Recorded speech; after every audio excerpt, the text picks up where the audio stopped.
and politicians don't like to talk about things they have done wrong.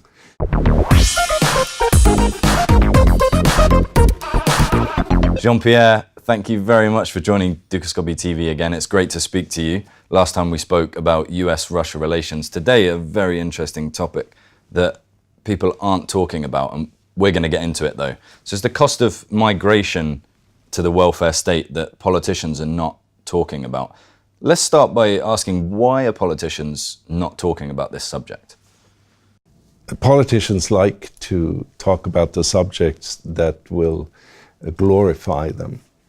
And these last waves of migrations were not very interesting for them because, first of all, they were completely mishandled, and politicians don't like to talk about things they have done wrong.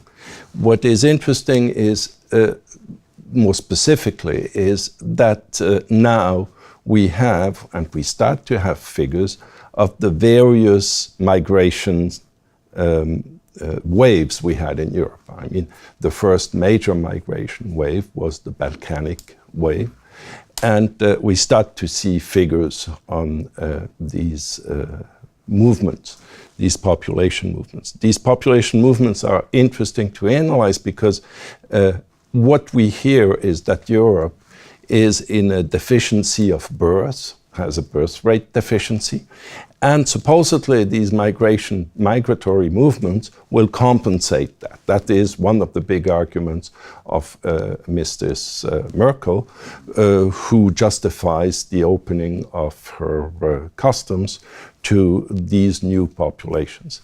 Now, if we analyze, what we have to do is we have to analyze how many people really got to the employment market, and what was the positive impact on the employment market of, I would say, the first wave, you know, and we have figures about Switzerland. What is interesting to see is that about 80% of all these people have never worked.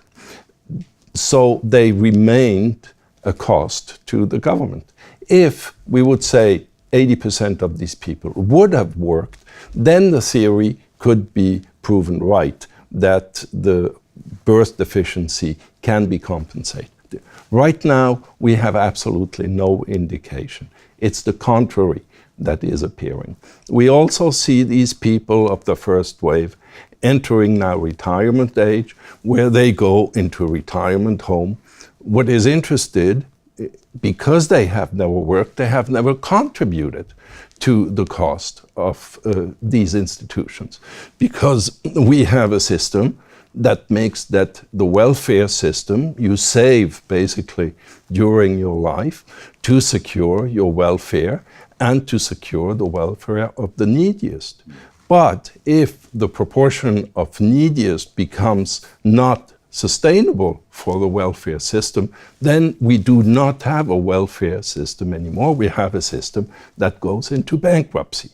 And pretty much these waves of immigration show that the amount of people who will join the effective workforce is insufficient to sustain, to make this movement sustainable, to compensate the birth deficiency that we have in Europe, and will become a cost, a significant cost to the system, and nobody knows how that cost will ultimately be covered. Taxes have already a significantly high level in Europe. So how will we solve this? It's often a tricky topic for people to talk about this one. What's the best way going forward for us to deal with this topic and to talk about it sensibly? I think there is first an awareness, because the political awareness is certainly here, but the politicians have no interest in making a public debate out of this, because they feel that this would develop even more hatred towards these migrating populations. But at one point, the question is to know, how can we integrate these populations into the workforce. The experience we see on the first waves is that the work integration was not good. And we have to avoid redoing these mistakes and escalating the costs of our guests.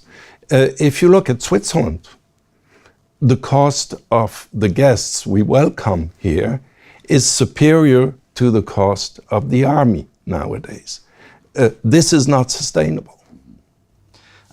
So just finally, looking at that, those extremely high costs, how might we reform the welfare state so that it's a benefit to everyone?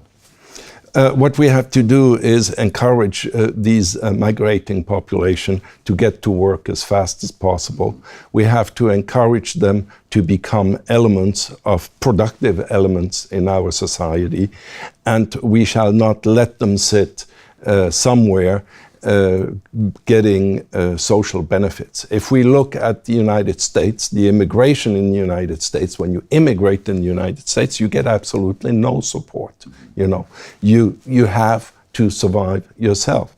Now, this is not the way Europe is being structured, but instead of running countries into bankruptcy, I think we have to improve the system so that these workforces will do what they're supposed to do, which is compensate the deficit in young workers in the European countries. Jean-Pierre, thank you so much. Thank you very much. And if you like this interview and would like to join in on the debate, head over to dukascopy.tv.